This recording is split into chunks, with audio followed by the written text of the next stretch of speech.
Hey yo, what's up mga kadon? Ito na naman ako sa makasaysayang kong video. Makasaysayang araw sa inyo lahat mga kadon.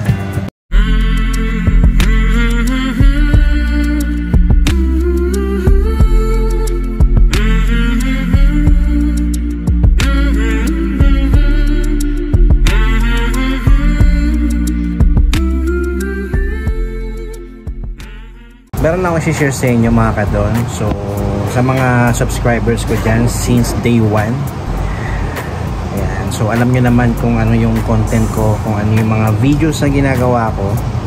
Okay, so nagugupit ako ng buhok before, so ngayon hindi ko na alam kung anong i-content ko, pero ngayon mga kadon, no, so i-share ko na lang din sa inyo.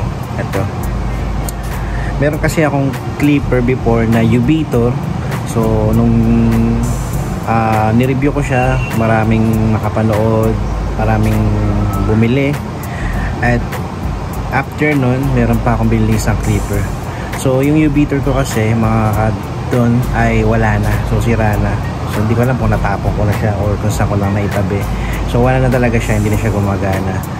At ang naging issue nun mga kadon sa Ubitor is na drain siya, nalobat lang siya actually, at hindi na siya nag-charge. Tas nung tinry ko siyang i-charge, hindi na siya nag-charge, so hindi na siya gumana.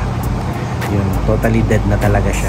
So buti na lang meron akong reserba pang mga ibang clippers, at ipapakita ko sa inyo yung isa ko pang binili, yung pangalawang binili kong clipper. Eto, ayan, ito yung Kemei ko na KM1987. Alright, so matagal na to, 3 years or 4 years ago na siya. So ganun siya katibay. So yung quality niya, yung performance niya, so ganun pa rin yung ibinibigay niya mga kadon na performance, maganda pa rin. So ayan, okay pa rin siya hanggang ngayon. So ito yung pinakamatibay na clipper na nahawakan ko. So ang gusto ko kasi dito mga kadon, hanggang bukod sa kulay niya, ang ganda. Yan. Okay, so yung weight niya, para siyang wall na corded na wall. Ganun yung weight niya, no? Ganun siya kabigat. So hindi naman okay naman sa akin yung bigat niya, no? At okay rin naman din sa akin yung magaan. Pero ito, enjoy na enjoy akong gamitin to. Maganda yung hagod nito. Naka-fade ano siya, naka-fade blade siya. So yun, marumi pa, hindi ko pa nalilinis. Kagagamit ko lang kasi nito sa akin. So DIY ako, nag self haircut ako, yan. Ginupit ako yung sarili ko. Okay, so yun nga, so nabili ko to 3 years ago, to I think 2020. Yan, so check nyo na lang dyan sa video ko, sa channel ko, no? Yan, sa mga naghahanap ng ganito, sa mga gustong bumili ng ganito, ito subok ko na to. Marirecommend ko talaga sa inyo na ganito bilhin nyo. Dalawang klase ito mga kadon, no? Meron yung isa, merong indicator ng battery dito na may screen, pero ito yung nabili ko. Ito kasi yung unang lumabas, so siguro yun, pangalawang labas na yun yung merong screen dito, pero hindi ko na try kung may issue ba yun. So ito kasi subok ko na to. Meron lang siyang LED light dito na battery indicator. Indicator light lang siya. So kapag binuksan mo to, yan, wait lang, madumi na kasi. Yan, pag binuksan mo siya mga kadon, yan, may indicator light siya na blue. So kapag maglolobat na to, magre-red yan, magbi-blink na siya ng red. So indicate na siya na kailangan mo na siya i-charge. So hindi ko pa natatry na ma-drain tong battery na to, kaya hindi ko alam kung gano'n din magiging sakit niya katulad sa Ubitor. Kapag na-drain is wala na talaga. Pero yun, kasi pag nagano to, kapag nag-red light na to, tumatagal pa siya, hindi pa siya basta-basta namamatay. Pero nasagad ko siya, pero chinarge ko din agad, hindi naman siya nasira, no? So matibay siya mga boss. So matibay siya mga kadon, no? So yun, sa presyo naman nito, nung binili ko siya that time, nung 3 years ago, 4 years ago, mga ganon. So hindi ko na alam kasi kung kailan eh. Basta 2020 ko siya nabili. nasa 1,500 ganun, kasama na yung shipping fee niya, no? So ewan ko lang kung magkano na lang siya ngayon. So search nyo lang siya sa Lazada or sa Shopee or sa TikTok kung sa mga platform ng store na meron. Search nyo lang KMAKM 1987, yan lang yung search nyo.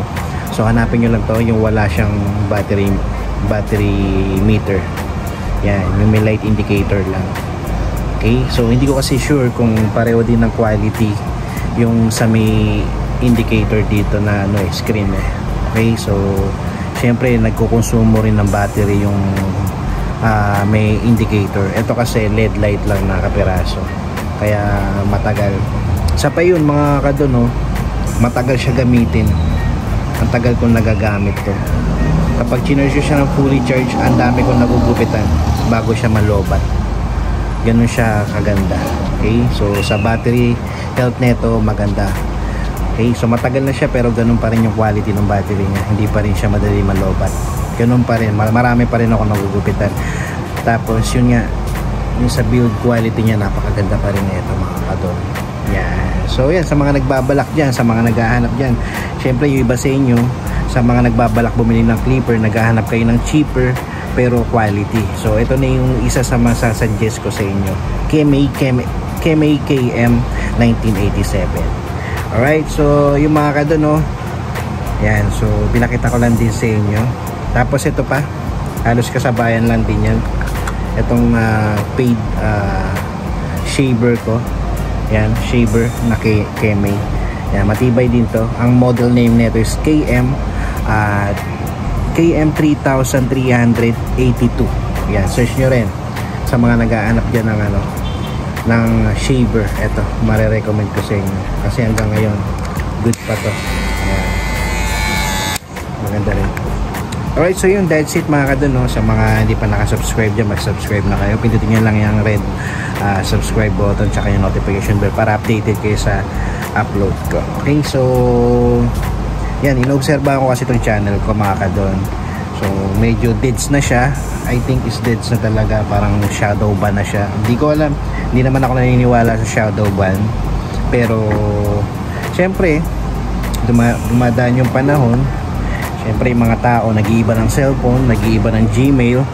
So kaya hindi na nakakapanood yung iba.